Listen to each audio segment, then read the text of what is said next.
on va parler un peu de la chirurgie salutaire. La chirurgie salutaire. Voilà. Si on veut donner peut-être un thème à ce que nous allons voir. Voilà. Sinon, le Seigneur n'a pas donné de thème en tant que tel. Mais dans ce que nous venons de lire, nous allons parler un peu de la chirurgie salutaire ou encore des occasions de chute. Ce que le Seigneur appelle l'occasion de chute. Parce qu'il y a beaucoup de choses actuellement qui vont combattre notre foi. Notre foi, on doit la garder. L'apôtre Paul a dit, j'ai combattu le bon combat, j'ai achevé la course, j'ai gardé la foi. J'aime bien ce verset-là quand on le cite bien. J'ai combattu le bon combat, j'ai achevé la course, j'ai gardé la foi. Très souvent, quand on répète, on dit ce verset, il y a beaucoup de personnes qui disent que j'ai combattu le bon combat, j'ai gardé la foi, j'ai achevé la course. Non. Non. J'ai combattu le bon combat, j'ai achevé la course et j'ai gardé la foi. Est-ce que vous comprenez? J'ai combattu le bon combat, j'ai achevé la course, mais j'ai gardé la foi. Nous tous, actuellement, nous sommes dans la course. Quand nous avons reçu le Fils de Dieu, quand nous avons reçu le Saint-Esprit, nous avons commencé une marche. Le Seigneur nous attend réellement quelque part. Le Seigneur nous attend quelque part. Nous devons achever la course. Nous devons arriver jusqu'en bout de piste. Mais les apôtres et le Seigneur nous ont annoncé qu'il y aura beaucoup de choses qui vont combattre notre foi, de sorte à ce que nous ne puissions pas. C'est-à-dire que même si nous arrivons à achever la course, on n'a pas la foi. Mais l'apôtre Paul dit, j'ai combattu le bon combat, j'ai achevé la course et j'ai gardé la foi. Parce que beaucoup de personnes vont achever la course sans garder la foi. Sinon, le Seigneur n'allait pas dire, par exemple, il y a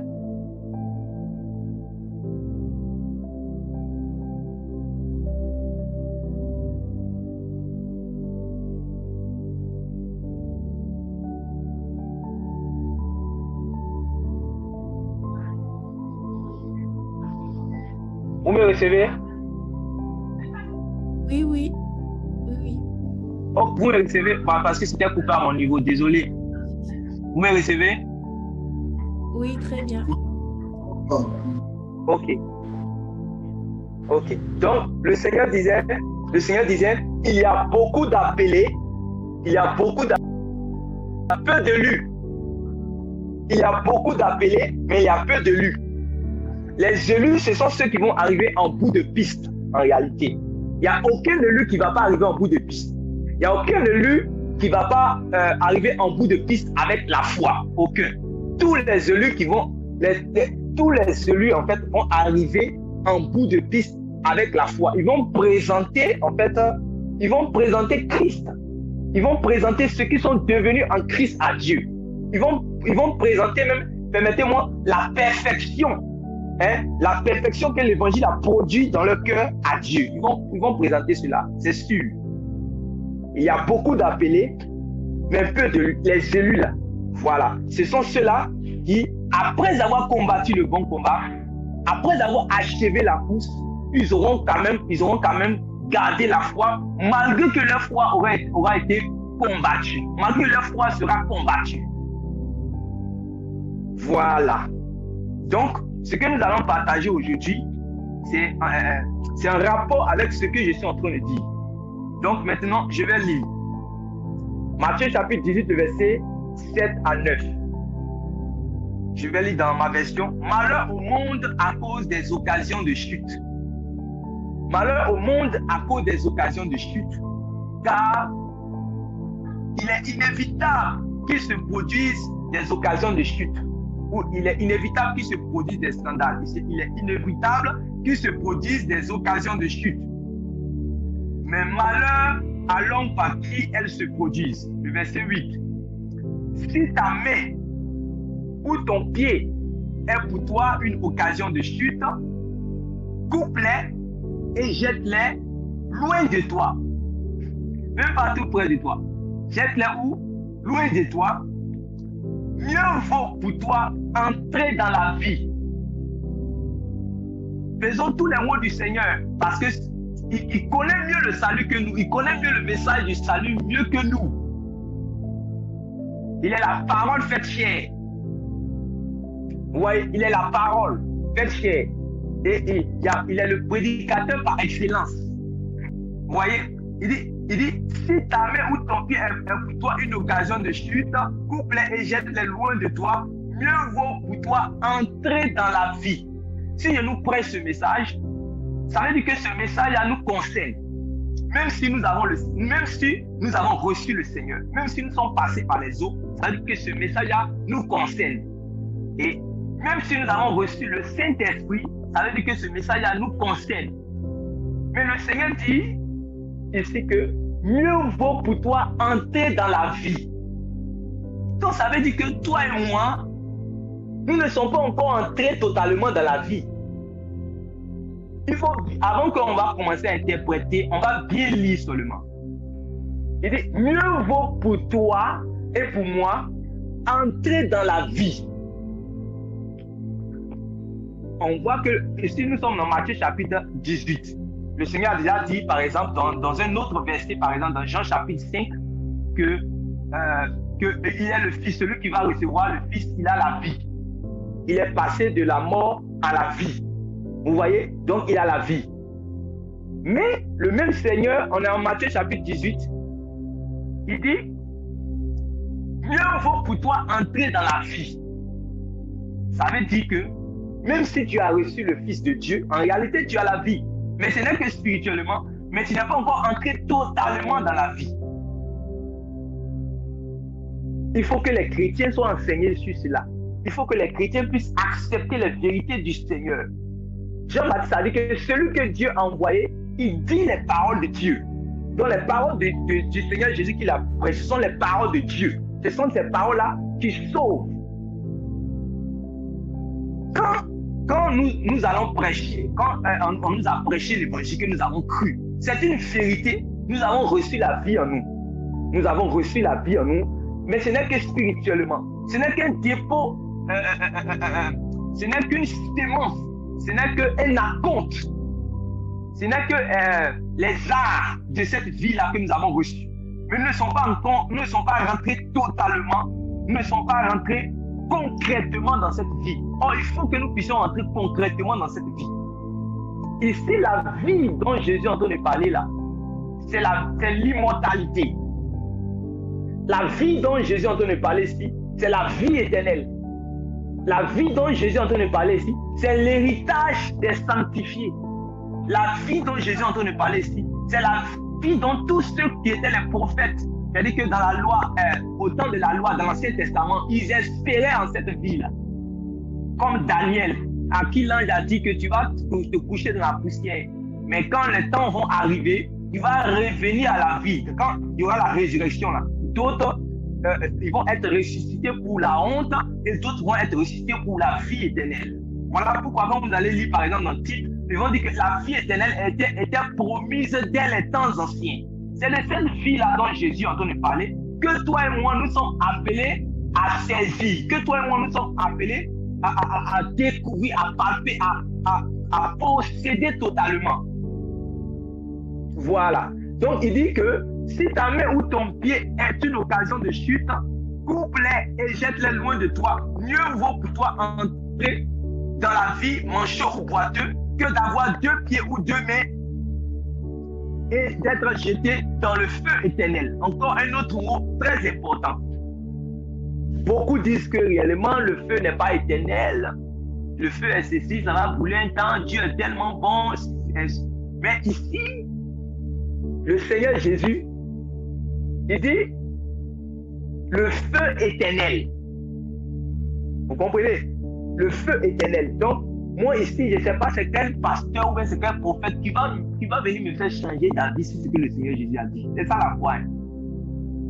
Je ne vois pas c'est quelle logique humaine qui va venir me faire changer d'avis sur ce que le Seigneur Jésus a dit.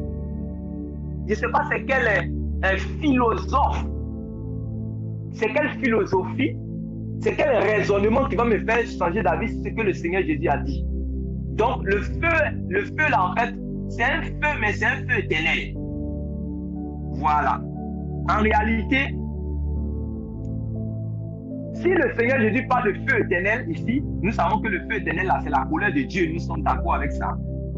Ça veut dire que nous ne devons même plus maintenant nous amuser avec notre vie, notre âme, notre vie, notre éternité, parce que on n'est pas dans une affaire où, par exemple, quand on va se tromper de chemin, ou quand on va, par exemple, perdre la foi, ou quand on va négliger un si grand salut, et que le Seigneur va nous appeler, que nous allons rendre l'âme, comme on dit, que nous allons quitter notre corps et que nous allons nous présenter devant Dieu, nous allons rentrer dans l'au-delà. Dieu ne va pas dire, par exemple, bon, tu t'es trompé, donc je vais te donner une deuxième chance, en fait.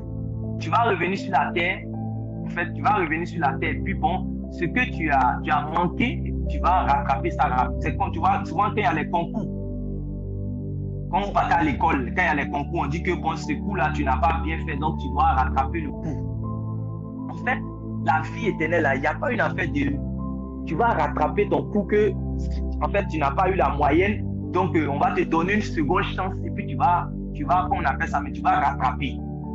Dès que tu franchis, dès que nous allons franchir réellement, comme on appelle ça même, nous allons quitter cette terre-là, nous rentrons automatiquement dans l'éternité. Et si je peux m'exprimer ainsi, la carotte est déjà cuite. On ne peut plus retourner encore.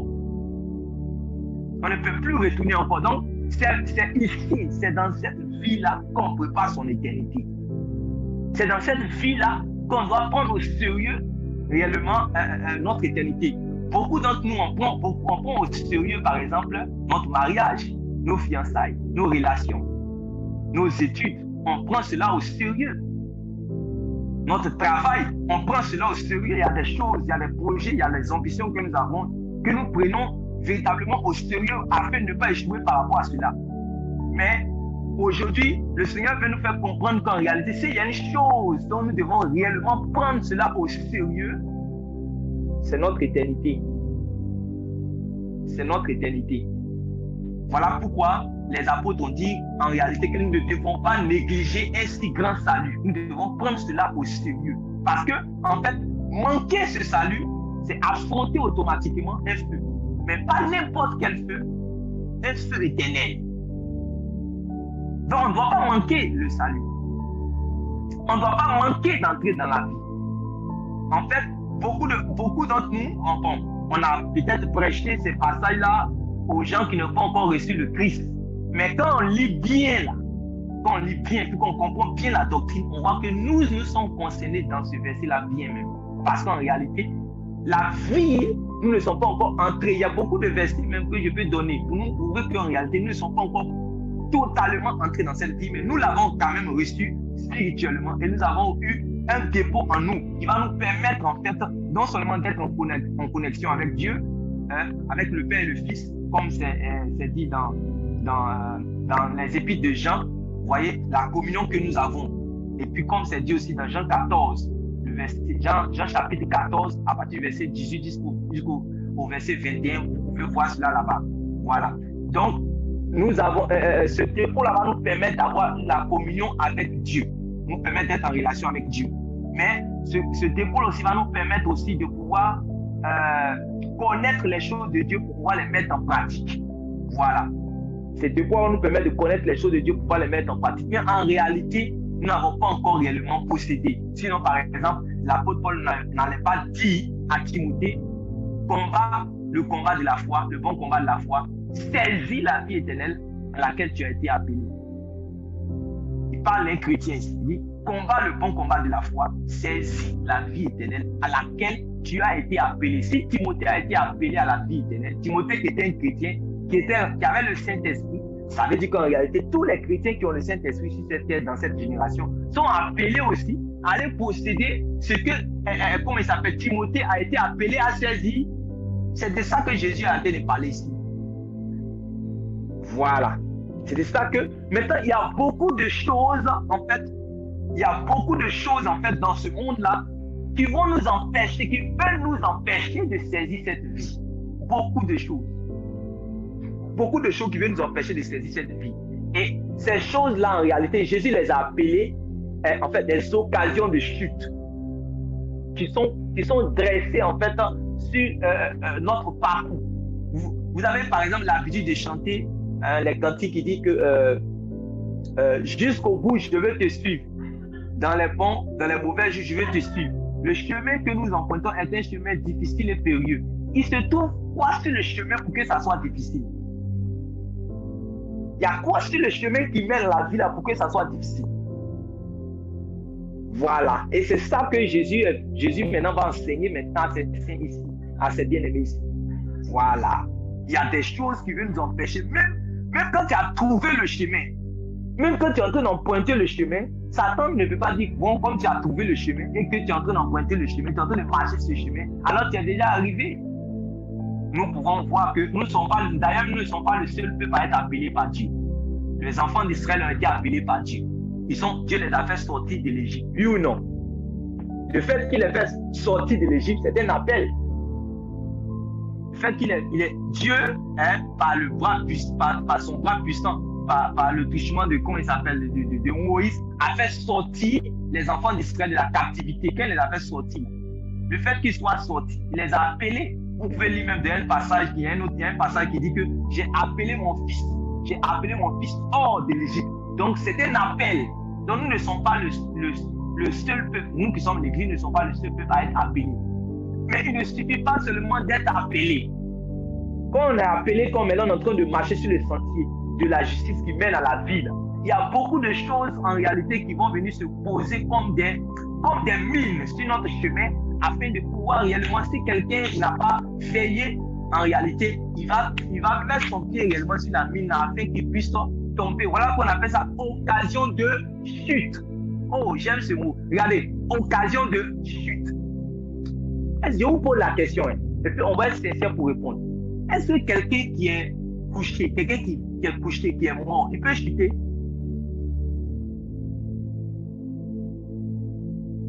Est-ce que quelqu'un qui est couché, qui est mort, est-ce qu'il peut chuter? Pas du tout. Ça veut dire que le Seigneur est en train de parler aux gens qui sont debout. Alléluia! Le Seigneur est en train de parler aux gens qui sont debout. Selon qu'il est écrit, si quelqu'un est debout, qu'il prenne garde de ne pas tomber. Vous n'allez jamais voir des païens en train de discuter et puis ils vont dire que lui il est tombé, lui il est tombé. Parce qu'ils sont déjà, eux ne connaissent pas, ils ne savent même pas qu'ils sont debout, ils sont morts, en fait ils sont morts. Mais c'est nous, on a ce jargon, en fait c'est nous qui disons, le frère est tombé, la soeur est tombée. Ça veut dire que nous sommes spirituellement debout. Donc si le Seigneur parle d'occasion de chute, ça veut dire qu'il y a les choses qui sont sur le chemin qui vont faire tomber les gens qui sont debout. Voilà. Donc ce passage-là, ce n'est pas pour les païens, c'est pour nous. Occasion de chute pour faire tomber. C'est pas pour quelqu'un qui est dormant, c'est pour quelqu'un qui marche, c'est pour quelqu'un qui vit, c'est pour quelqu'un qui est en action, c'est pour quelqu'un qui travaille, c'est pour quelqu'un qui fait les choses de Dieu, c'est pour quelqu'un qui prie, c'est pour quelqu'un qui jeûne, c'est pour quelqu'un qui est appelé, c'est pour quelqu'un qui fait l'œuvre de Dieu. C'est pour lui que réellement il y a sur le chemin des occasions de chute.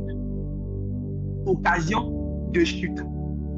Il dit, je continue. Si ton œil est pour toi une occasion de chute, arrache-le et jette-le loin de toi. Mieux vaut pour toi entrer dans la vie borgne que d'avoir les yeux et d'être jeté dans la chienne de feu. Donc, les deux parenthèses que je voulais ouvrir ici, c'était sur les mots, par exemple, tels que occasion de chute, tels que entrer dans la vie, tels que le feu éternel, tout et tout. Voilà. Voilà. Donc, nous comprenons par là qu'ici, il n'y a plus une affaire de seconde chance, il n'y a plus une affaire de, par exemple, purgatoire, tout ça, non. Soit tu rentres dans la vie, soit tu affrontes réellement la chaîne de feu, qui est le feu éternel. Voilà. Mais par la grâce de Dieu, c'est mon souhait, c'est le vœu de mon cœur, c'est ma prière. Je sais que tous ceux et celles, tous mes bien-aimés réellement, à qui Dieu a fait la grâce de connaître son Fils, à qui Dieu a fait la grâce de recevoir son esprit réellement, ce que Dieu a commencé en nous, il est fidèle et il va l'achever. Je le crois. C'est ma foi et je crois que Dieu est fidèle et accrochons-nous à lui et réellement, nous allons voir que Dieu réellement va accomplir ses promesses. Alléluia. Voilà. nous allons voir que Dieu va accomplir ses promesses. Donc, pour parler maintenant par rapport aux occasions de chute. Voilà. Pour parler maintenant par rapport aux occasions de chute, nous allons comprendre en réalité ce que le Seigneur Jésus appelle occasion de chute. Et c'est ce que je suis en train de dire. Qu'est-ce qu'il est en train d'appeler occasion de chute dans sa prédication dans Matthieu chapitre 18. Et on a compris par là que ces occasions de chute là, ce sont des pierres d'achoppement. Des pierres d'achoppement, en fait, qui sont bien dressées là, qui sont là en fait pour faire tomber, en fait. C'est-à-dire tout ce qui constitue une source de compromission avec les ténèbres de ce monde, afin de pouvoir faire tomber les enfants de Dieu. Et ça peut être beaucoup de choses. Ça peut être par exemple les amitiés.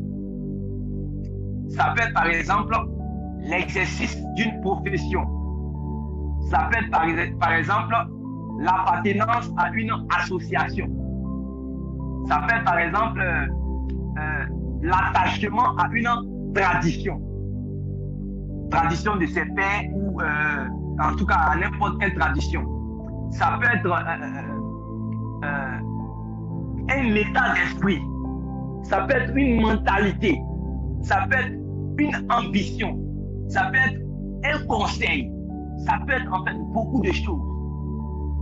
Ça peut être beaucoup de choses. En fait, il y a beaucoup de choses. Je me rappelle même du verset qui dit: que servirait-il à un homme de gagner tout le monde s'il perdait son âme? Et un jour, je disais au frère que,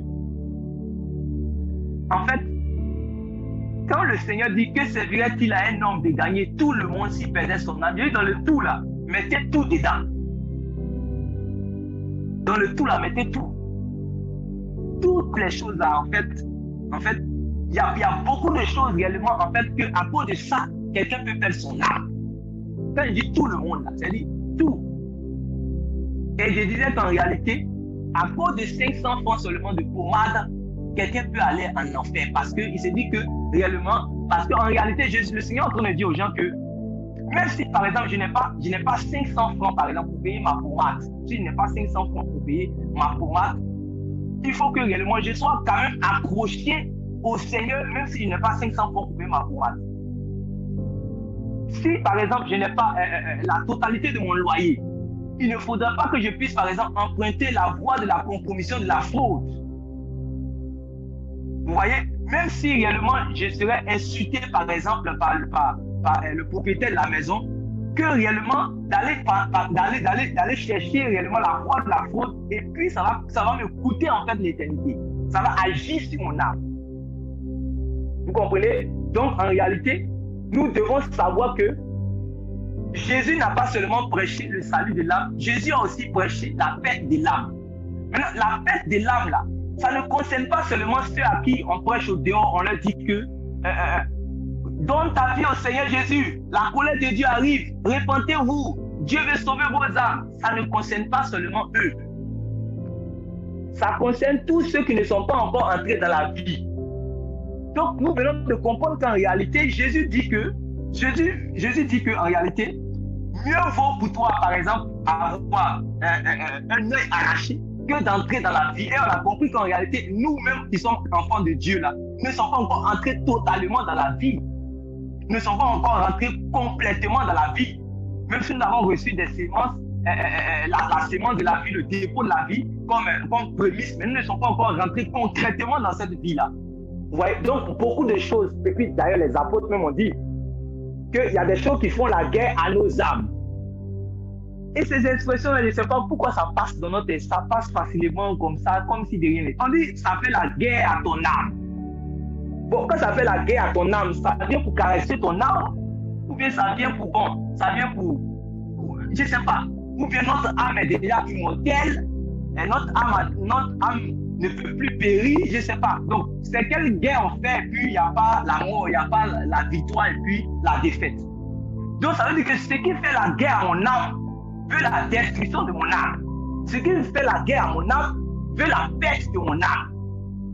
Or, quand les apôtres ont parlé des choses qui font la guerre à nos âmes, ils parlaient de ça aux chrétiens. Vous êtes d'accord avec moi qui parle de son chrétien. Donc nous sommes concernés véritablement par ce passage-là. C'est pour ça qu'on parle de pierre, on parle de, comment on appelle ça, d'occasion de chute. Chute, ça veut dire que c'est des gens qui sont debout, qui doivent chuter. Sinon, si quelqu'un est déjà couché là, il est déjà mort, il ne peut pas chuter. Seulement, restons seulement d'abord, mais sur les mots seulement. On va voir qu'en réalité, il faut prendre au sérieux les paroles sérieuses du Seigneur. Celui que Dieu a envoyé, il dit les paroles de Dieu. Et c'est par ces paroles-là que nous allons avoir la foi. Si nous nous attachons à ces paroles, nous allons avoir la foi. Si nous ne nous attachons pas à ces paroles, nous n'allons pas avoir la foi. Voilà. Donc, voilà les éléments, en fait, qui peuvent, comme je le disais, quand le Seigneur dit que servirait-il à un homme de gagner tout le monde s'il perdait son âme? Et dans le tout, il y a tout ce qu'on peut imaginer. En fait, tout ce qu'on peut imaginer. Si on ne fait pas attention. Par exemple, quand on va prêcher à, par exemple, une prostituée, prends un exemple, et très souvent, quand nous allons annoncer l'évangile à ces personnes-là, il y a d'autres qui disent que, bon, en tout cas, ce que tu dis là, c'est la vérité. Hein. Peut-être même plein de son péché, elle dit que ce que tu dis là, c'est la vérité. Mais, je suis venu. Peut-être même la personne a même passé même par les autres, même du baptême même. La personne a commencé à recevoir les enseignements, tout et tout. Maintenant, au fur et à mesure que la personne reçoit les enseignements, la personne comprend que, par exemple, on doit marcher maintenant dans la justice. Et elle travaille, par exemple, dans un bar. Et comme elle travaille dans un bar, chaque fois, elle est en train de voir, par exemple, la nudité. Elle est obligée de faire les danses de striptease pour avoir son argent, tout et tout. Elle voit que, ça, ce n'est pas le chemin, ce n'est pas la voie, en fait. Ce n'est pas la conduite qui mène à la vie. Mais quand tu lui dis cela, c'est-à-dire qu'elle est obligée, par exemple, d'abandonner. Mais elle va te dire, non, mais si j'abandonne ça, là, mais attends, c'est ça que je prends au moins, quand je fais cela, c'est ça que je prends au moins pour payer mon loyer. Et puis, en fait là, c'est moi que je paye les coûts de ma petite soeur qui est au village. Et c'est moi que j'envoie les sacs de riz souvent à la maison à ma maman. Il faut regarder cela, tout ça là. Si j'abandonne cela, mais comment est-ce que je vais faire? Et tu vois, elle te dit, donc ce que tu dis là, c'est la vérité. Hein. Ce que tu dis là, c'est la vérité. Hein. Mais, c'est le mais qui vient après, c'est le mais là. Voilà, c'est de ça que Jésus est en train de parler. Donc, en réalité, ce que le maître appelle occasion de chute dans son discours, ce sont les pierres d'achoppement, c'est-à-dire tout ce qui constitue une source de compromission avec les ténèbres de ce monde. Ça peut être les amitiés, ça peut être l'exercice d'une profession, ça peut être l'appartenance à une association, ça peut être l'attachement à la tradition de ses pères, ça peut être un état d'esprit, une mentalité, un conseil, ça peut être un lieu de résidence. Voilà, ce sont des dispositions pièges qui veulent nous abonner en fait au péché, à la pratique du péché. Ce sont des dispositions pièges qui veulent nous abonner à la pratique du péché. Donc, il y a des mines qui sont là, et c'est pas parce que nous sommes appelés que réellement nous ne sommes pas, si nous ne veillons pas, nous n'allons pas croiser ces mines-là. Ces mines-là sont bien disposées en fait sur le chemin. Et ça ne cherche pas ceux qui sont déjà morts, ça cherche ceux qui ont déjà la vie, ceux qui sont vivants, pour les faire tomber. Donc nous devons faire attention sur le champ de bataille.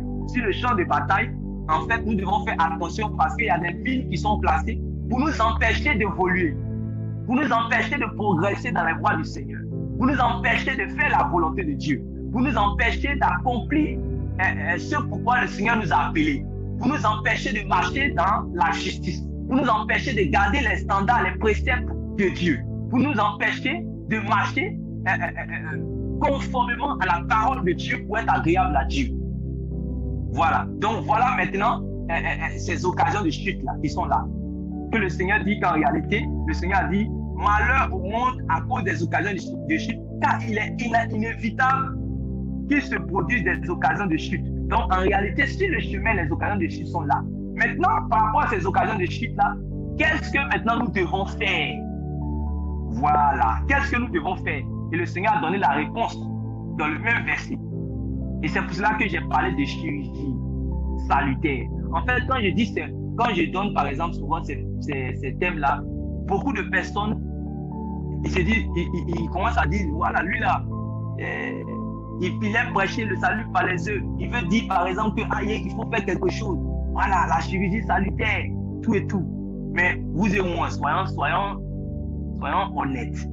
Puis lisons, quand on lit ce verset-là, que le Seigneur nous dit là, vous voyez qu'il y a quelque chose à faire. Il y a quelque chose à faire pour être sauvé. Il y a quelque chose à faire pour être sauvé. Même quand tu es pareil, quand on te prêche là, il faut que tu aies la sincérité dans ton cœur. Il faut que tu sois sincère. Pour que même Dieu puisse te sauver, il faut que toi-même tu sois sincère. Il y a des gens là, tellement qu'ils sont endurcis, ils s'opposent même au Saint-Esprit même. C'est-à-dire que même le Saint-Esprit même veut les... Ils s'opposent même le Saint-Esprit parce qu'ils ne sont pas prêts.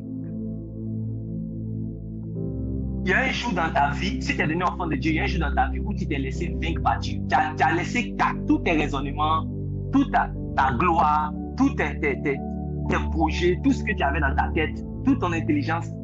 Tu as accepté de dire que Dieu t'a gagné. Il y a des gens qui ne vont pas accepter ça. Voilà pourquoi ils vont aller en enfer.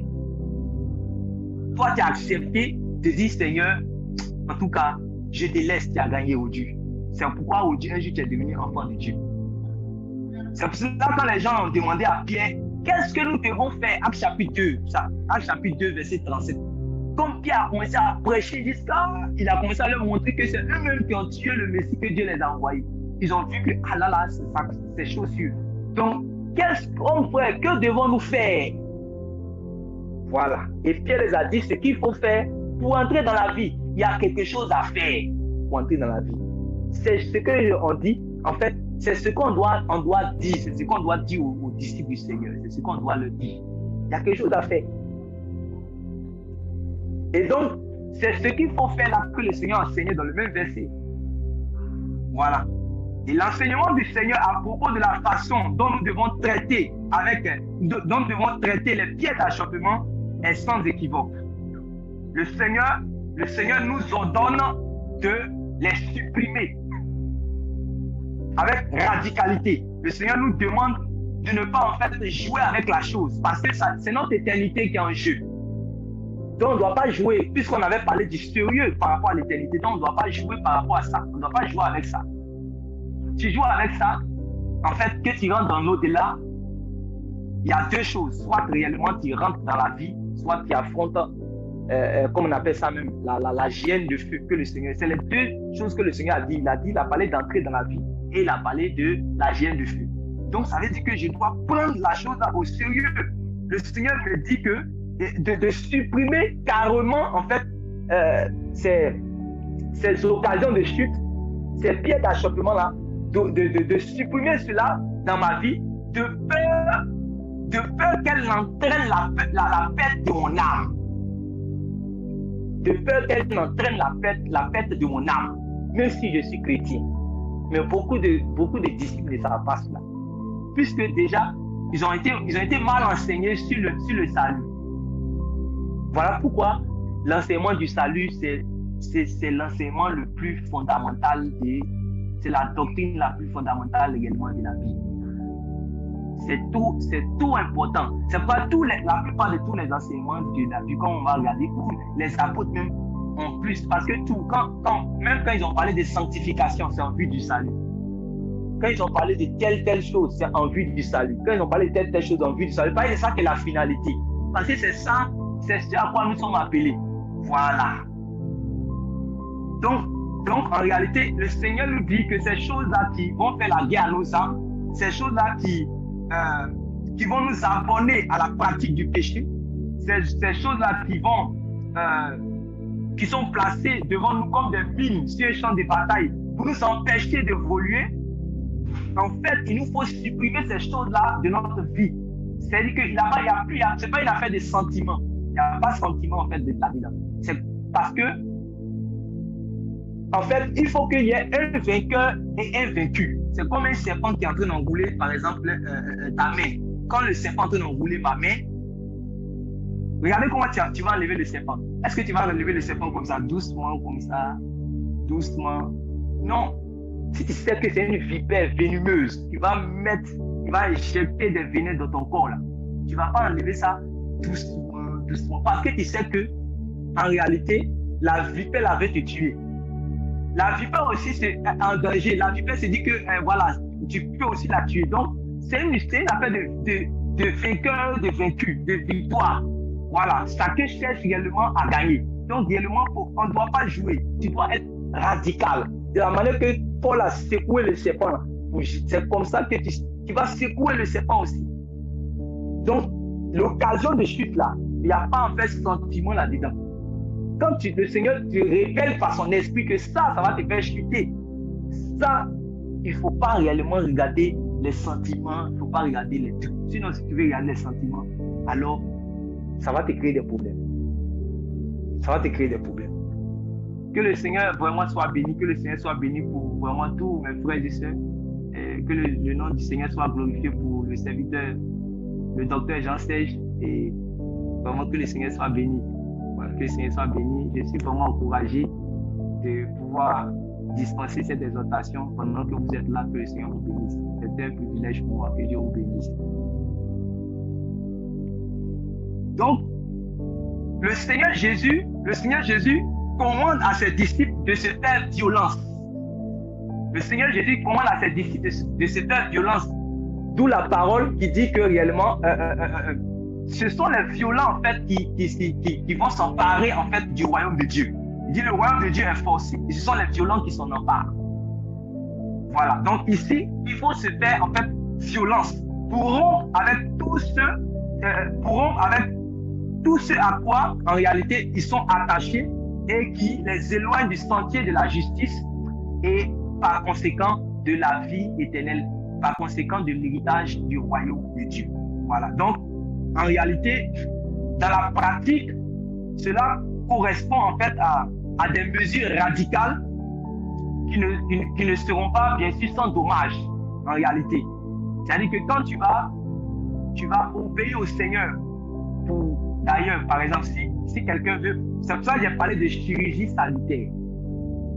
Et regardez, le Seigneur Jésus a été clair. Le Seigneur Jésus a dit, si ta main est pour toi une occasion de chute, laisse-moi Jésus, je vais venir enlever.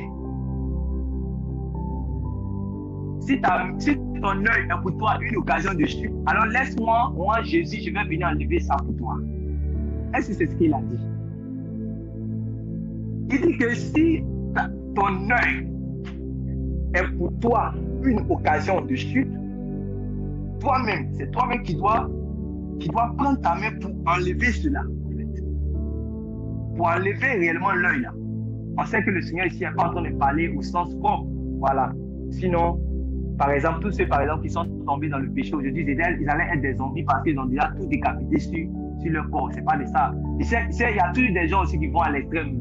Il y a des religieux qui ont pratiqué la mortification. Ils vont se mortifier, ils vont marcher à genoux jusqu'à monter sur la montagne là-bas, ils vont se flageller. Le Seigneur n'est pas en train de parler de ça. En tout cas, vous avez l'Esprit de Dieu. Vous savez que le Seigneur n'est pas en train de parler de ça. Sinon, par exemple, celui qui allait coucher avec l'une des femmes de son papa sur les Corinthiens là-bas, là. L'apôtre Paul n'a pas dit que arrachez-lui les yeux parce que c'est ça qui l'a fait tomber réellement dans le péché. Donc, arrachez-lui les yeux. Non, c'est pas.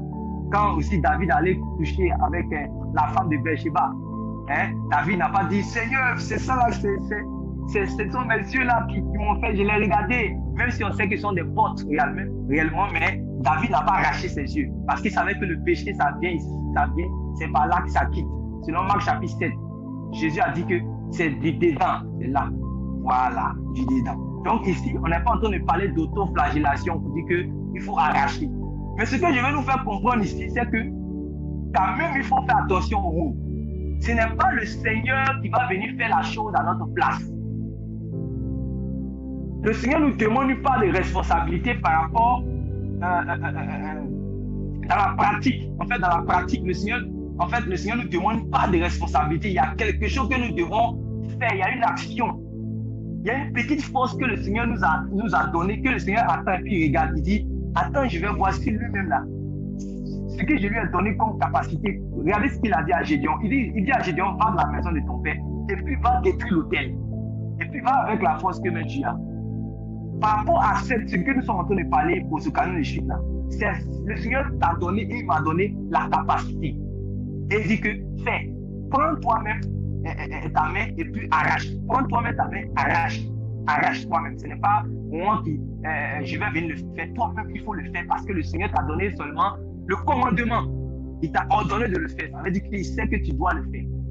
Il sait que je dois le faire. Donc, c'est à nous, en fait, de faire cela. Mais le problème, c'est que, puisqu'on parle d'arracher son œil, puisqu'on parle de comment on appelle ça, d'arracher sa main, ça veut dire que c'est quelque chose qui ne sera pas sans dommage.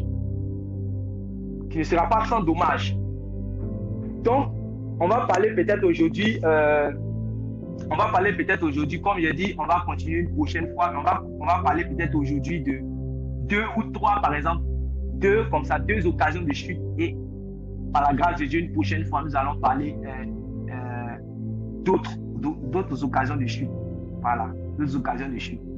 Et donc, aujourd'hui, on va parler un peu des activités professionnelles. Les activités professionnelles qui peuvent... Aujourd'hui, en fait, dans nos églises, beaucoup de personnes ne savent pas cela.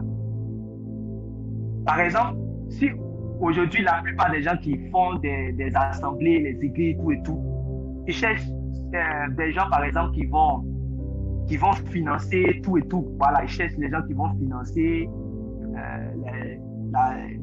la mission, qui vont financer l'œuvre, tout et tout. Mais ils n'ont pas, chez eux, ils n'ont pas besoin de savoir tout l'argent là, ça quitte. D'autres me disent que, par exemple, l'argent n'a pas d'odeur, que l'argent n'a pas besoin de savoir là. N'a pas besoin. Donc, quelle que soit l'activité que vous faites, si vous êtes vendeur de drogue, ou si vous êtes des francs-maçons, si vous êtes, quand vous étiez païen, si vous étiez des danseurs de DJ, si vous étiez des DJ vous-même, voilà. Vous pouvez être toujours chrétien. Voilà pourquoi aujourd'hui, malheureusement, on assiste à une hypocrisie généralisée. Pourquoi? Parce que les gens n'ont jamais expérimenté la repentance, mais ils remplissent les lieux de prière. Ils n'ont pas expérimenté la repentance. Donc, par exemple, s'ils faisaient une activité professionnelle qui était où il y avait la compromission, où il y avait la faute, il va continuer toujours dedans. Je ne sais pas si on voit. C'est-à-dire que s'il était toujours, par exemple, DJ, il peut être toujours chrétien. Voilà pourquoi vous voyez dans les assemblées, là, on dit que, lui là, par exemple, un pasteur, par exemple, peut être fier de reconnaître un franc-maçon comme étant son fils dans la foi. Il peut être fier de reconnaître comme, par exemple, une chanteuse du monde comme étant sa fille dans la foi. Il dit, elle vient faire prière chez moi, c'est ma fille. Or, pourtant, elle continue de faire son activité qui ne glorifie pas le nom du Seigneur. Vous voyez? Donc, nous, en tant qu'enfants de Dieu, nous savons qu'un chrétien ne peut pas faire n'importe quel travail. Voilà. Il ne peut pas faire n'importe quel travail. C'est vrai, il y a des gens qui sont en train de prier, Seigneur, donne-moi, la situation est difficile, mais ils ne disent pas souvent dans leur prière, Seigneur, si ce travail-là, si cette activité-là va peut-être m'éloigner de toi, cette activité-là va être un obstacle, un problème par rapport à notre relation, notre communion, alors Seigneur, je ne veux pas ce travail. Normalement, un bon disciple doit faire cette prière-là. Il ne doit pas dire Seigneur, je veux travailler, je suis dans une situation difficile, alors tout ce que tu vas me donner, tout ce que je vais voir, non, c'est pas comme ça. Donc, on va parler d'activité professionnelle. Il y a plusieurs secteurs d'activité, d'affaires ou d'affectation professionnelle qui nous exigent de nous salir les mains, afin de pouvoir parvenir au résultat. Voilà, et par là, ce sont des occasions de chute que quiconque héberge va forcément, il va chuter en fait de toute évidence. Donc, ce n'est pas n'importe quel travail que nous devons faire, ce n'est pas n'importe quelle activité que nous devons faire. Tu sais que là-bas, si tu rentres dans cette activité, il y a la fraude là-bas. Je me rappelle d'un frère, par exemple, qui était rentré dans une activité, là où le poste, en tout cas, où on l'avait mis, c'était les centres d'appel. Et souvent, on gérait les marchés là-bas. Et dans ces centres d'appel-là, tu dois en fait mentir. Tu dois mentir chaque fois. Or que tu as le Saint-Esprit. Donc, tu es obligé de mentir chaque jour, il est obligé de mentir.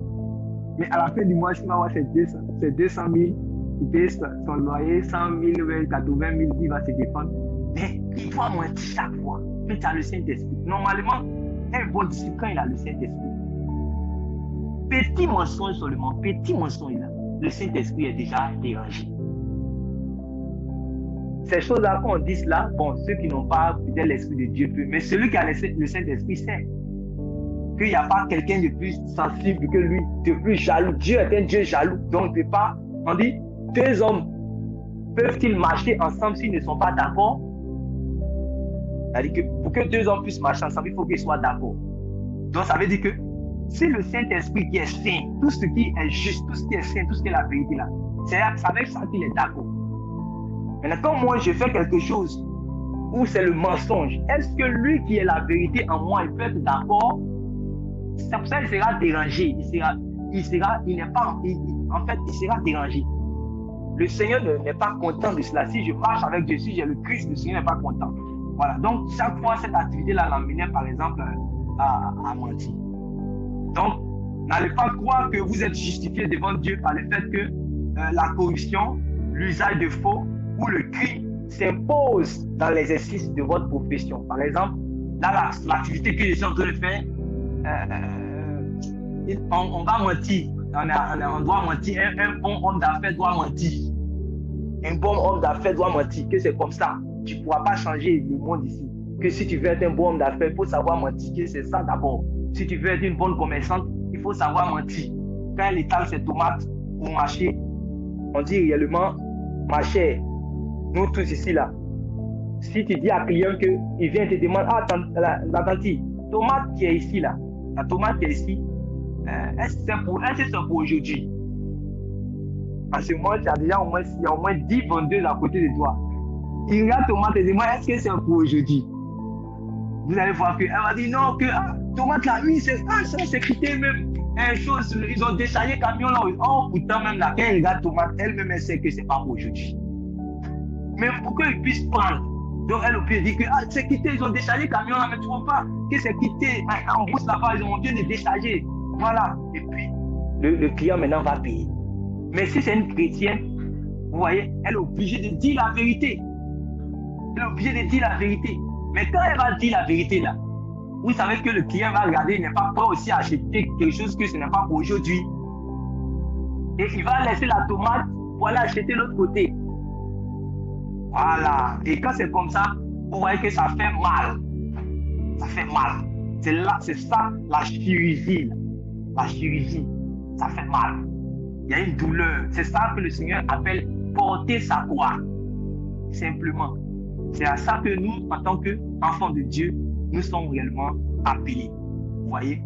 Voilà. Donc, on ne doit pas endormir notre conscience avec les raisonnements. Non, Dieu va comprendre. Dieu me sait que tout ça, ça fait partie de mon métier. Voilà, moi, je cherche maison pour les gens. Et comme moi, je cherche maison pour les gens, nous tous, qui cherchons maison là, dans notre métier, là, on doit mentir. Voilà. Donc, on vient, on doit mentir. Et quand c'est comme ça, le péché, ça va réellement souiller ton âme. Ça va souiller ton âme que tu dois présenter à Dieu. Là. Ça va souiller cela et ça te met en danger. Parce que le péché, ça souille l'âme. Donc, ça te met en danger. Donc, tout travail, activité, tout ce qui est compromettant, tout ce qui va souiller notre âme, tout ce qui va nous empêcher d'avancer sur la voie de la justice, il faut que nous puissions nous en débarrasser. Il faudrait que nous puissions être réellement radicaux par rapport à cela. Surtout dans ce que nous faisons, voilà, dans les activités que nous faisons. C'est vrai que le Seigneur, nous prions pour que le Seigneur bénisse l'œuvre de nos mains. Mais en réalité, ce n'est pas n'importe quelle œuvre de nos mains. Il faut que nous puissions savoir. Parce que les mains là, je me rappelle on était à une prière, puis il y a un frère qui a fait une confession. Il a dit qu'il était dans un endroit où il fait toute une erreur, où il y a la boue, il y a la boue, il y a la boue, il y a la boue. Puis le serviteur de Dieu lui a dit qu'en réalité, c'est vrai que tu fais l'erreur où il y a la boue, il y a la boue, il y a la boue. Mais en réalité, la boue que tu vois là, c'est le travail que tu fais. Parce qu'en fait, c'est un juge. Mais en fait, il prend beaucoup de pots de vin. Il ne dit pas réellement la justice, la vérité. Comme, voilà, il prend beaucoup il fait beaucoup de marmaille, comme on le dit. Voilà, il y a beaucoup de mauvaises choses. Donc, c'était ça la boue, il était chaque fois dans la boue. Pourtant, il attend le Seigneur Jésus qui va venir. Mais chaque fois, il est dans la boue, il est dans la boue. Donc, vous voyez que ce n'est pas n'importe quelle activité que nous sommes réellement appelés à faire. Donc, la seule option qui s'offre à vous dans un tel cas de figure, en tout cas, si réellement nous sommes prêts, si réellement nous sommes prêts à garder réellement cette activité-là, si réellement nous sommes prêts à garder cette activité, c'est que nous devons nous tenir dans la justice. Maintenant, si nous ne sommes pas prêts réellement à nous tenir dans la justice, alors, en tout cas, la seule option qui est devant nous, c'est de pouvoir en fait, quitter réellement, de pouvoir, comme on appelle ça, de pouvoir démissionner, de pouvoir mettre un terme à cette activité, de pouvoir démissionner. Voilà. Aujourd'hui, dans les bureaux, là, c'est facile. Dès que tu as ton chef, te dit que tiens, il faut dire que, ou bien tu as tes collègues, on les appelle, dit que tiens, il faut dire que je ne suis pas là, il faut dire que je ne suis pas là. Mais c'est ce jour-là qu'il doit savoir que tu es chrétien. Voilà. Jésus a dit qu'un petit mensonge, ça ne fera rien. Un petit mensonge, ça ne fera rien. Un petit mensonge, c'est ça qui va faire que ta foi va se perdre. Alors ça fait quoi? Que chez nous, là, nous tous sommes. Là, tes collègues, peut-être il appelle une de ses copines là-bas. Non, il faut lui dire que voilà, c'est ça. Il faut lui dire que tu vas me trouver là-bas. Tiens, il faut prendre un compte. Et on se laisse faire. Ce n'est pas facile. Vous voyez? Mais en réalité, nous devons afficher réellement, nous devons être fiers et nous devons afficher les standards de Dieu, la justice. C'est ça qu'on dit que nous sommes la lumière du monde. C'est de ça qu'on parle. La lumière maintenant qui doit prévaloir dans ces genres de circonstances. Voilà. Et comme je le disais, quand nous allons nous tenir dans la justice, et puis pour dire soit nous allons démissionner par exemple parce que là-bas, il y a la faute, il y a le mensonge, il y a tout ce qui est occasion de chute. Si nous avons décidé, par exemple, de mettre un terme ou, par exemple, de démissionner, on va payer le prix. Donc, la cessation d'activité pourra sérieusement affecter notre trésorerie. Ça va affecter ton porte-monnaie. Ça va affecter réellement ton compte en banque. Et ça va mener comme ça fera un peu, comme on dit, ça fera chaud sur toi parce que, voilà. Vous comprenez? Voilà. Donc, dans Matthieu chapitre 5, verset 29, le Seigneur a été clair. Que servirait-il à un homme de gagner le monde entier s'il perd son âme? Que pourra donner un homme en échange de son âme? Vous voyez? Donc, je crois que je vais m'arrêter ici. Il est déjà 22h15. On va continuer une prochaine fois. Mais par la grâce de Dieu, je vais laisser, par rapport à l'activité professionnelle, je vais laisser en tout cas le serviteur de Dieu, Jean-Serge, le docteur Jean-Serge, voilà, il sait qu'il ne veut pas parler. Ici, il ne parle pas. Le serviteur de Dieu a santé aussi qui est là. Voilà. En tout cas, vraiment, par rapport à l'activité professionnelle, parce que c'est très important pour nous. Très... Dieu bénisse la réunion. J'ai suivi avec intérêt. Et vraiment, le partage est vraiment assez clair. Et je crois que c'est des choses que nous gagnerions à nous rappeler, comme la Bible dit, exhortez-vous les uns les autres, afin que nous puissions mutuellement nous tenir en éveil pendant qu'il fait encore, pendant qu'on peut encore dire aujourd'hui, et que de façon isolée, chacun ne soit pas désorienté et amené à être emporté par certains courants de doctrine, parce que j'ai compris une chose, c'est que quelle que soit notre ancienneté, quel que soit notre gabarit dans le Seigneur, on a besoin aussi d'entendre des encouragements, on a besoin d'entendre la vérité de la part des autres. Et ça nous fortifie, ça nous donne le tenir ferme. Parce que quelquefois, quelqu'un peut avoir la connaissance de la vérité, quelqu'un peut avoir la révélation de la vérité. Mais s'il est isolé, et qu'il est environné de frères qui sont tous dans l'erreur, à un moment donné, ça risque de jouer sur lui, au point où il va se demander, est-ce que ce n'est pas lui-même qui a tort? Ça arrive effectivement. Il y a des gens qui étaient attachés à la vérité et qui ont fini progressivement par se détacher pour embrasser l'erreur, parce qu'ils n'ont pas trouvé d'autres frères qui étaient dans dans la vérité pour s'édifier, pour se construire mutuellement. Voilà, donc, en tout cas, que Dieu bénisse ces réunions-là, que ce soit vraiment l'occasion pour les uns et les autres de s'aiguiser, de se fortifier, de s'enraciner davantage en la vérité, de garder le cap dans le temps dans lequel nous sommes là. Ce que je peux dire par rapport aux activités professionnelles, rapidement, en 2 mots, c'est que les activités professionnelles sont vraiment une occasion de chute majeure. Une occasion de chute majeure. Et comme on ne fait pas toujours attention aux avertissements du Seigneur, on a l'impression que si nous pratiquons la fraude ou le mensonge ou quelque iniquité quelconque dans le domaine professionnel, on a l'impression que comme c'est le domaine professionnel, c'est excusé devant Dieu. La chose est excusée d'office parce que ça fait partie du travail.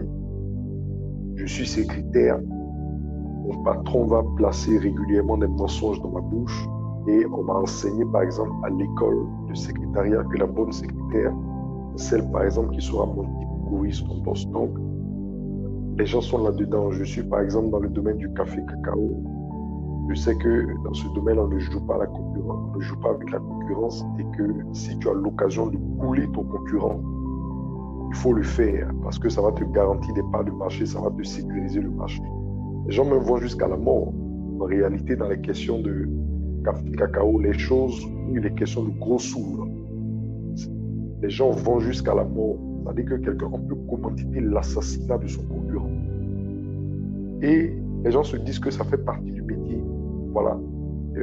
C'était à lui de se protéger parce que il faut être fou pour croire que dans un domaine de centaines de millions de milliards, il peut venir comme ça et puis exercer une activité sans véritablement truc.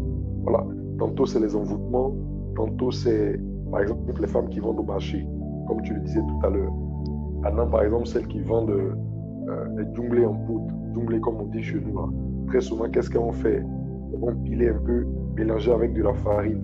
Comme ça c'est beaucoup. Et puis elles peuvent gérer sur les bénéfices. Les petites boîtes qu'on prend pour servir là, on va faire exprès pour utiliser une boîte qui est contrôlée. Comme ça la quantité qui est mesurée là ne vaudra pas exactement ce qu'on vend. Tout ça sont des petites choses auxquelles les gens ne font pas attention. Mais tu vas voir que par exemple, cette dame-là, elle est diaconesse à l'église. Mais elle ne réalise même pas qu'elle a hébergé la fraude et que cette fraude-là est en train de constituer un dossier de disqualification à son égard au moment d'être enlevée dans la gloire. Elle ne le sait même pas. Puisqu'on ne va pas prêcher ces choses-là, mais qu'on sera toujours en train de dire, je vois Dieu en train d'élargir ton commerce, je vois Dieu en train de te faire aller aux États-Unis pour prendre tes marchandises. Je vois ceci, je vois cela. Donc, les gens ont perdu de vue cette notion-là. Or, c'est là justement que la justice fait défaut. Et que l'accusateur a droit de s'introduire dans nos affaires. Mais pire même que comment on appelle ça, que toutes les offensives que le diable peut mener, il y a le fait que l'iniquité là va tacher nos robes et nous empêcher justement d'entrer dans l'héritage du royaume. C'est pourquoi on dit, heureux ceux qui lavent leurs robes. Est-ce qu'on est en train de laver nos robes? Non. On n'est même pas conscient des tâches que nous transportons au jour le jour. Pourquoi? Parce que les messages que nous entendons ont transporté nos regards ailleurs que sur l'état de nos robes. Les messages nous font miroiter les bonnes choses qu'il y a à l'horizon, les bonnes choses qu'il y a à l'horizon pendant qu'on est en train de transporter des robes tachées. Il faut des messages qui orientent nos regards sur nos robes afin qu'on s'applique à les laver. Vous êtes d'accord avec moi que personne ne va s'engager à laver un vêtement s'il n'a pas vu que le vêtement est sale. C'est la logique. Donc, avant même d'arriver au stade de heureux ceux qui lavent leurs robes, il faut premièrement que les gens aient réalisé que leurs robes sont tachées. Mais où sont les messages qui font réaliser aux frères et aux sœurs que leurs robes sont déchirées, que leurs robes sont tachées, qu'il y a tel élément, tel élément, tel élément qu'il faut corriger en rapport avec la justice du royaume? Rien. Donc, naturellement, les gens ne regardent même pas l'état de leur robe, vont se préoccuper d'un certain nombre de choses de la terre, pendant que les robes là même témoignent contre eux et ne leur permettent pas de rentrer dans la salle des noces avec eux. Voilà. Voilà. Et le domaine professionnel en particulier, c'est un domaine pour lequel on ne fait pas attention parce qu'on se dit que dans la mesure où c'est une affaire de travail, on est justifié, on est excusable et on est excusé.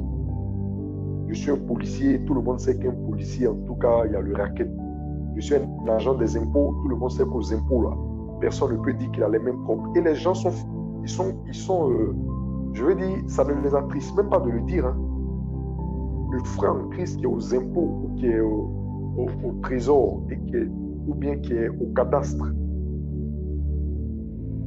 ou bien au ministère de l'urbanisme, et qui est toujours dans les petites compromissions, dans les pots de vin, ça ne le dérange pas de te dire que le ministère du Travail, ou bien le service où on est là, aux affaires domaniales, là, il n'y a pas quelqu'un qui a dit qu'il a les mêmes propres. Et puis il est heureux. Et puis il est tranquille. Il n'y a aucune conviction de péché en lui. Parce que quand il revient toujours, parce que c'est des gens qui ont toujours des 200 000 ici, des 300 000 ici, qui ne touchent même pas leur salaire. Donc, c'est avec ça qu'il règle les problèmes de l'homme de Dieu. C'est avec ça qu'il fait telle ou telle intervention. Et donc, l'homme de Dieu ne va presque jamais lui dire fais attention parce que tu es tenu de vivre avec ton salaire. Si quelqu'un te fait un présent parce qu'il estime que tu as bien traité son dossier, il n'y a pas de souci, c'est un présent de quelqu'un qui est satisfait de ton travail. Mais si tu sais bien que c'est un acte de corruption pour te compromettre et t'emmener à signer ce que tu ne devrais pas signer, ou t'emmener par exemple à rédiger de fausses factures, ou réduire par exemple ce qu'il doit payer officiellement, en ce moment-là, c'est un cas de compromission, c'est un cas de corruption. Mais comme c'est avec ça qu'il donne par exemple les 200 000 francs de carburant à l'homme de Dieu, comme c'est avec ça que tous les projets d'extension du bâtiment de l'église sont abondis, l'homme de Dieu ne va pas lui dire que bien mon frère ou bien voici, retire ton pied de ceci, garde-toi de cela, ne te mets pas dans les mêmes manœuvres que tes collègues, parce que toi, tu es censé être en train de marcher dans le chemin étroit qui va au ciel. Eux là, ils sont sur le chemin large et spacieux, donc pour eux, ces choses-là sont normales. Ils vont prendre l'argent, aller manger dans les restaurants, aller manger la viande de bourse, donner de l'argent à des copines, donner de l'argent à des maîtresses. Mais toi qui es censé être en train d'avancer dans le chemin étroit, tu n'as pas droit à ça. Même si tu vas ressentir une certaine frustration de ce que ton train de vie sera largement inférieur à celui de tes collègues, comme tu le disais tout à l'heure, ça fait partie de la charge de la croix avec laquelle nous devons avancer à la suite du Seigneur. Voilà. Donc,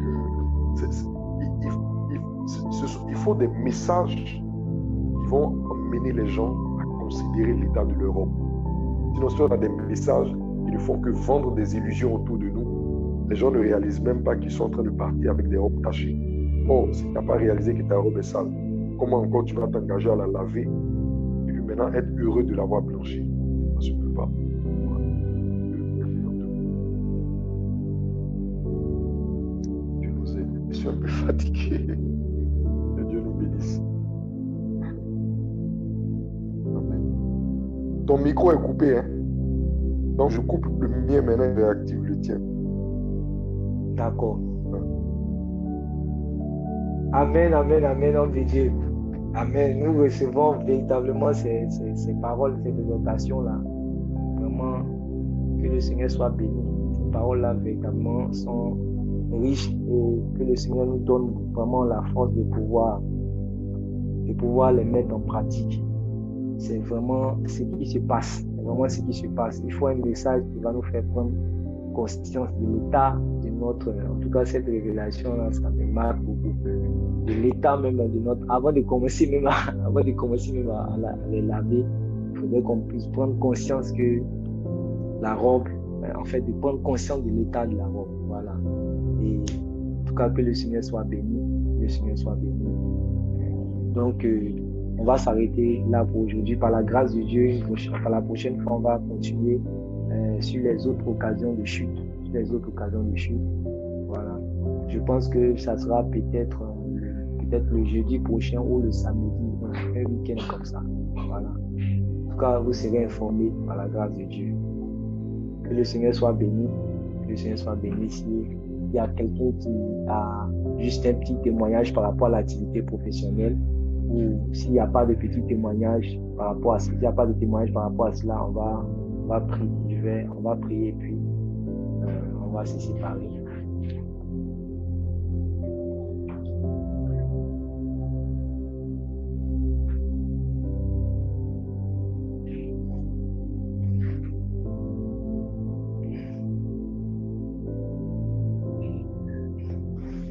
D'accord, s'il n'y a pas de témoignage, Je vais demander à l'homme de Dieu si c'est possible. Voilà, si possible, il va prier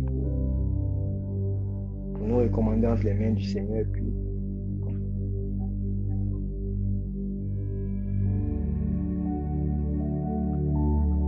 Seigneur notre Dieu, nous voulons te dire merci.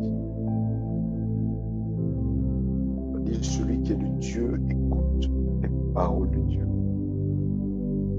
Nous avons reconnu dans la bouche de ton serviteur tes paroles, les paroles de Dieu. Je prie, Seigneur mon roi, que tu nous donnes d'être affermis par ces paroles, qu'elles soient gravées dans le cœur. Que tu nous donnes, Seigneur, de véritablement nous accrocher aux paroles de la vie éternelle. Je prie que tu bénisses, Seigneur mon roi, cette grâce, et que tous les participants soient assis. Que ce soit une occasion, Seigneur mon roi, pour toi de te révéler à tes enfants. Que ce soit une occasion, Seigneur mon roi, pour affermir les pas. Que ce soit une occasion pour fortifier les mains. Une occasion, Seigneur mon roi, pour graver ta volonté dans les cœurs. Je prie que tu bénisses ton serviteur. Que tu renouvelles chaque jour son inspiration. Que le zèle pour ta maison dévore son cœur. Et qu'il ne pète point sa récompense. Que ton nom soit béni, Seigneur. Au nom de Jésus, j'ai prié. Amen.